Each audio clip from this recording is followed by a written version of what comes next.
Les divisions entre chrétiens blessent l'Église et Jésus lui-même.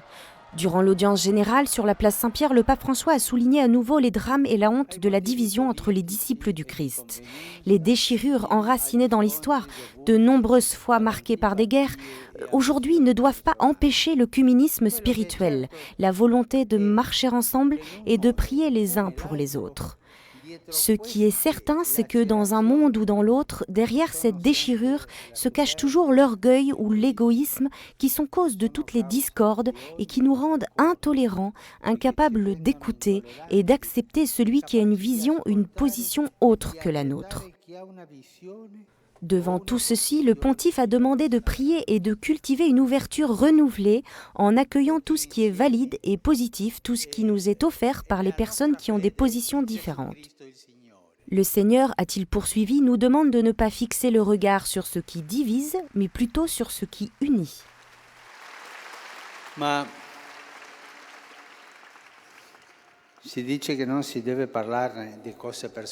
On dit qu'il ne faut pas parler de choses personnelles, mais je ne résiste pas à la tentation. Nous sommes en train de parler de communion. Communion entre nous. Et aujourd'hui, je suis très reconnaissant envers le Seigneur.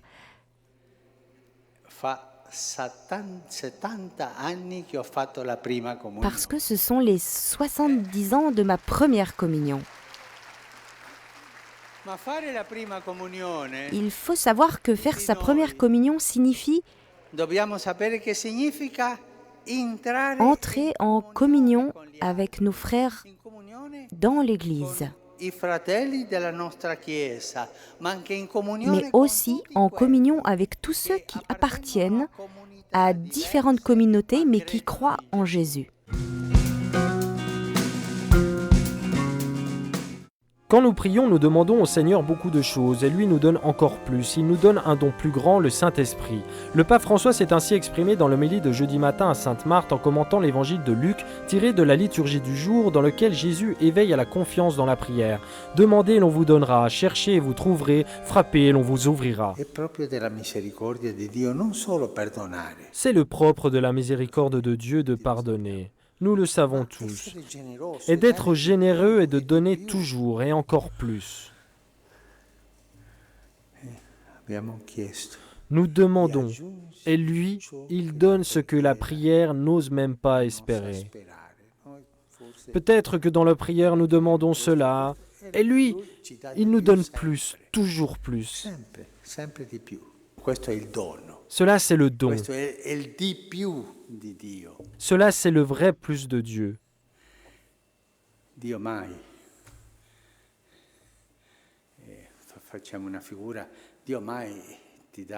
Je voudrais faire une métaphore. Dieu ne te donne jamais un cadeau, une chose que tu lui demandes ainsi, sans bien l'envelopper, sans quelque chose qui le rend plus beau.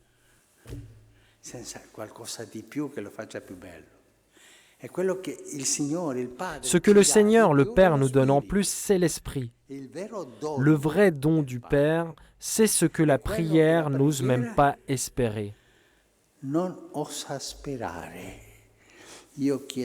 Je demande cette grâce, je demande cela, je frappe à la porte et je prie beaucoup.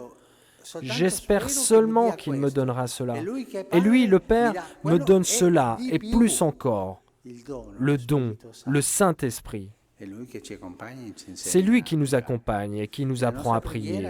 Notre prière doit être ainsi, trinitaire.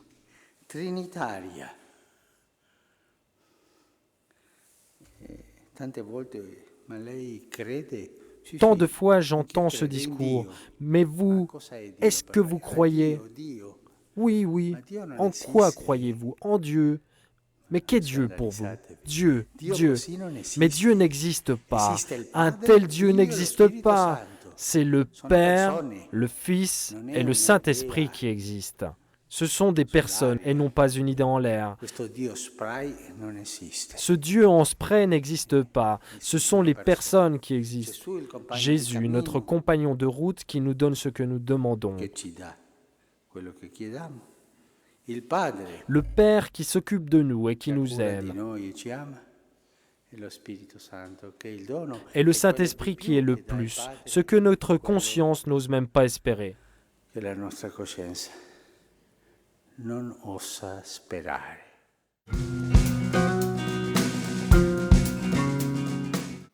Le banquet des dons du Seigneur est universel pour tous, à tous, et donner la possibilité de répondre à son appel, et cela nous conduit à vaincre l'habitude de s'installer confortablement au centre, comme le faisaient les grands prêtres et les pharisiens.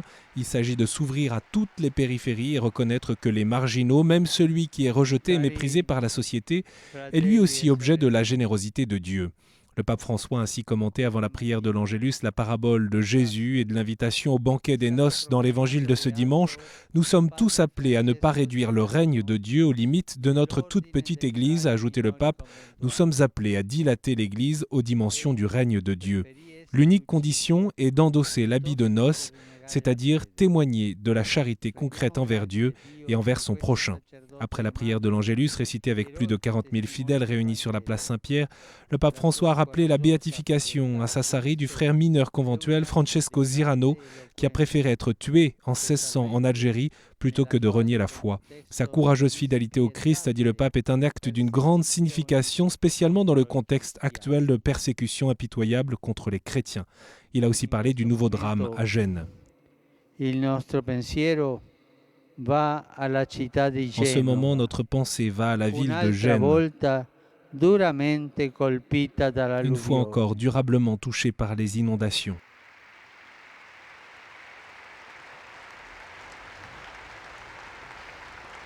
Je vous assure de ma prière pour les victimes et pour ceux qui ont subi de graves dommages. Que Notre-Dame de la Garde soutienne la chère population génoise dans l'engagement solidaire pour surmonter cette dure épreuve.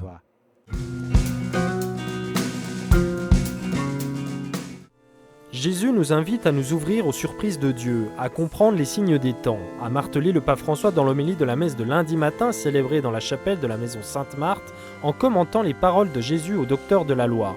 Le pape a exhorté les fidèles à ne pas rester attachés à leurs propres idées, mais à marcher avec le Seigneur en trouvant toujours des nouvelles choses. Pourquoi ces docteurs de la loi ne comprenaient pas les signes des temps et demandaient un signe extraordinaire?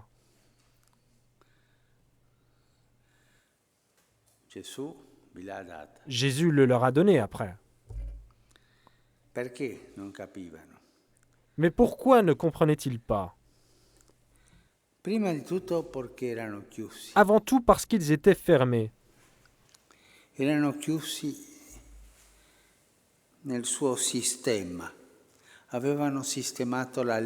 étaient enfermés dans leur système.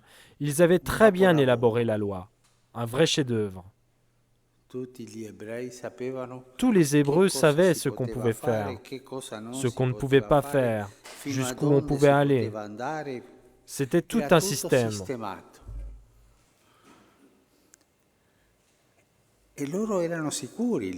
Et eux, ils étaient sûrs d'eux.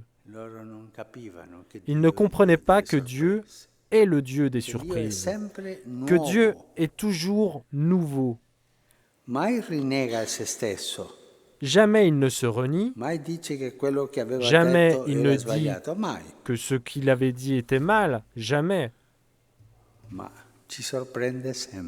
Mais il nous surprend toujours. C'est ce qui doit nous faire penser. Est-ce que moi je suis attaché à mes choses, à mes idées? Suis-je fermé? Ou suis-je ouvert au Dieu des surprises? Suis-je une personne fermée ou une personne qui avance? Est-ce que je crois en Jésus-Christ, en Jésus, celui qui est mort, ressuscité, fin de l'histoire, ou est-ce que je crois que la route se poursuit vers la maturité, vers la manifestation en gloire du Seigneur? Verso la manifestazione di gloria del Signore. Io sono capace di Suis-je capable de comprendre les signes des temps et d'être fidèle aux voix du Seigneur qui se manifestent en chacun? Queste domande possiamo farle oggi per noi. Puissions-nous faire aujourd'hui ces demandes et demander au Seigneur un cœur qui aime la loi, parce que la loi est de Dieu, et qui aime également les surprises de Dieu, et qui sait que cette sainte loi n'est pas une fin en soi.